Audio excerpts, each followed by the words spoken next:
Pemirsa, Dinas Syariat Islam Kabupaten Aceh Besar membutuhkan dukungan dari personil Wilayatul Hizbah atau WH dalam kegiatan penegakan syariat. Kedepan diharapkan beberapa personil WH dapat ditugaskan ke Dinas Syariat Islam. Kepala Dinas Syariat Islam Aceh Besar, Tengku Rusdi, menyampaikan pihaknya mengharapkan ke depan ada personil WH yang di BKU-kan ke Dinas Syariat Islam Aceh Besar, sehingga dapat memberi dukungan dalam upaya sosialisasi, penertiban, dan penegakan hukum syariat Islam. Kita cuma belajar dari Kota Langsa ya. Kota Langsa cuman mereka di BKU-kan di Dinas Syariat Islam. Karena secara hukum kita tidak boleh membawahi WH karena Undang-Undang Nomor 11 2006 tentang Pemerintah Aceh, WH itu ada di Satpol PP. Nah, jadi salah satu yang bisa kita lakukan adalah mereka kita BKU-kan kembali.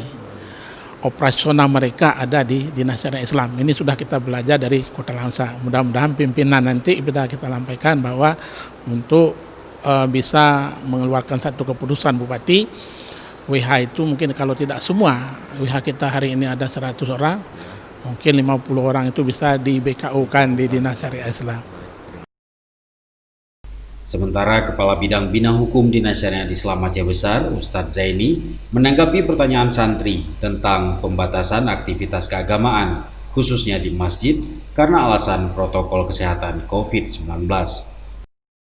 COVID ini kan peraturan yang dari pemerintah kita tidak bisa menjawab.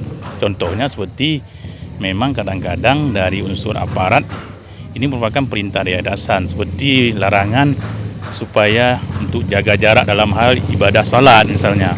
Tapi kita tetap mematuhi aturan itu, tapi juga kita harus mematuhi dari sisi agama juga kita harus taat juga gitu. Karena memang itu menjadi laporan mereka supaya kita ini betul-betul mengikuti protokol kesehatan di Aceh ini.